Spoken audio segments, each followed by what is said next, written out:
the level of nonchalantness I have when the devil tries to stop my messages from getting through should be questioned, because I don't know how many times I try to record this and I'm just like, I'm not fazed by it.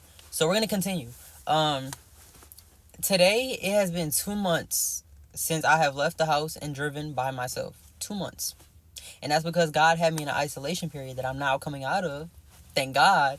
But He had me in an isolation period. And let's just be real and transparent here. I am not new to the isolation periods because I've been in them this entire year, right? God had me in the season because I kept failing, and He put me back into it. And then I failed again, and then He put me back into it. And He said, by the grace of God, she gonna learn this 7th time that I'm putting her in this isolation period for a reason.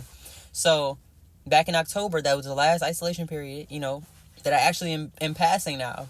Thank God. And He told me to speak on the first isolation period He had me in, which was back in March. And this isolation period, well, every isolation period He had me in, He put it in my spirit, it's good to focus on rest, right? He put the focus on rest. And I used to think for some reason that rest only meant to sleep, but it really means to rest your mind, rest your spirit, knowing that God is going to handle your situation. But I used to think that it meant sleep. So I would be sleeping every single day. I would be trying to take at least one nap every single day because I thought God said to sleep. And while I was napping this one time, I remember, and it was actually scary because what God does, I talked about this before, when He wants to give me a word or revelation or something that He wants me to focus on, He will put it in my spirit to where it will repeat itself constantly until I have to then figure out what He's trying to teach me. And He usually does it when I'm sleeping or trying to nap. I can never take a nap again. Like, even now, like in this season, I try to take a nap and God will repeat words to me over and over and over to where I have to wake up. But this first isolation period, He kept repeating this term, and I never heard this term before. Like, maybe it was deep in my spirit. Like, maybe I heard it in my life at some point and just didn't remember. But I never heard this term before. And He kept repeating, Talitha Kum, Talitha Kum, Talitha Kum, Talitha Kum, Talitha Kum. Ongoing, like non-stop, to where I was like, okay, I'll get up. Okay, what do you want to teach me? Like, what are you telling me? And come to find out, it's biblical. And He told me to speak on a story in the Bible, because if you guys don't know the story of the little girl, that's where Talitha Kum comes from. It means little girl, get up. And there's a story in the Bible, in the book of Mark, where Jesus resurrects a little girl. And before He resurrects this little girl, this is Jairus' daughter. Jairus asks Jesus to come and, bless his daughter. And when He comes there are a room full of people crying over the death of this little girl. And Jesus tells him, like, this little girl's not dead. And when He says that, they laughed at Him. And this must have made Him angry, right? Righteous anger. Because He told them to get out the room. He told these people, yeah, y'all have to get out. Y'all are disrupting what I'm about to do. You're disrupting her resurrection. Get out. He told these people, get out. He kept, I believe, His disciples. He kept the girl's father and the guy's wife in the room. And He told the rest of the people, get out. Y'all have to get out. And then after He, sent them out the room, He then resurrected the little girl. And God put this in my spirit because you're going to have a season in your life, especially an isolation period, to where God is going to tell you to rest, right? Rest in the spirit. And then after He tells you to rest, He's going to release, right? That's the next R, is rest, release, and then resurrect. He's going to say you have to release certain things. So He's going to remove people in your life that are stopping your resurrection. He's going to remove people that had a play in your old self being your old self. He's going to remove the people that are delaying your blessings from coming in, delaying you from entering this promised land, delaying everything for you. And this is why so many times in our life, I don't know if you guys have witnessed this, but I sure have, to where there will be a point in time where I'm around certain people, and when they're in my life does not seem to go well. Like, life feels like, is this it? Like, this is all that life can give? Like, why is nothing changing? It'll just be flatline, just everything will be the same. Nothing will change. There will be no growth, no elevation, nothing.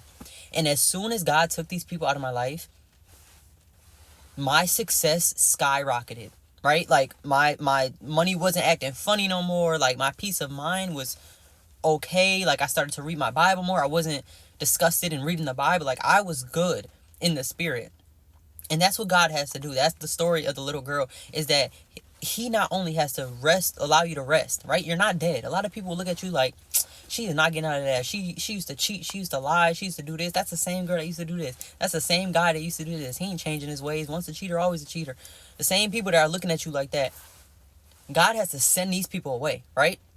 Because not only does it say in the Bible that God will prepare a table in the presence of your enemies. It doesn't say he's going to prepare that table for you and your enemies. So these people they're going to see that God did something, but they're not going to know that all the depths of it, and they're not going to get to see the actual resurrection, right? So he sent these people out.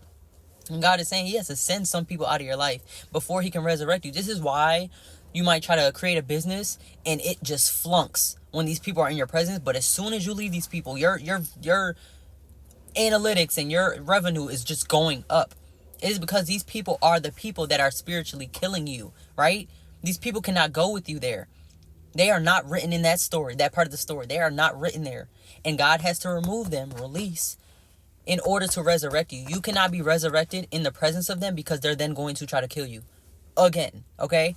And God just told me to speak on that and he also told me to speak on the fact that when you're in isolation period, the devil will try to make you feel like you have to stay there. And the last 3 days, I was really supposed to leave 3 days ago, but he's just been on my, he has been messing with me. I don't know if it's just him or just what's going on spiritually in the spiritual realm. I'm not sure. But it's just been real bad spiritual warfare to where I've just been trying to sleep. I've just been lazy. And God kept saying, no, you're getting out of this period. I'm resurrecting you. You have to get up now. Now is the time, right? And you have to appreciate that Talit Kum season, because you have to appreciate the resting season, because when God rests you, that is your moment to take off all this baggage and to say, you know what, God, I release it. I surrender. You take it on, right? And then once you get out of that season and God allows you and trusts you with this next season of your life seems to just move fast, right? The success and the promises, they come fast. So your next season, God has to rest you, because your next season, life is going to pick back up, right?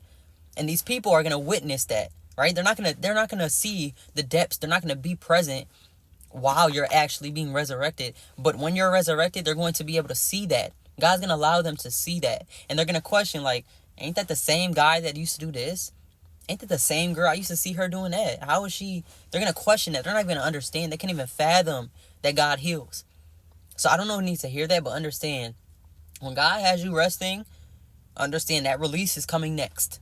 And then after that release, that resurrection is coming next. And these people have to leave, because they cannot be there to witness your resurrection, because they're the people stopping it. Okay? God has to send these people out of your way. And that's when your success will come. This is why sometimes the promise doesn't come. You have to figure out who is in your life that needs to go. Who is stopping you? Who is telling you to indulge in certain things? If you have a circle of people that are living in sinful ways, those people need to go. God never said that we are supposed to be, united with unbelievers. These people are not supposed to be in your life. You got to release them people. I don't know who I'm talking to, but you got to release them people in order for God to resurrect you. God cannot resurrect you while these people are present, while these things are present. They have to go, right? So again, I don't know who needs to hear that. Take that back to God, pray on that, and have a good day.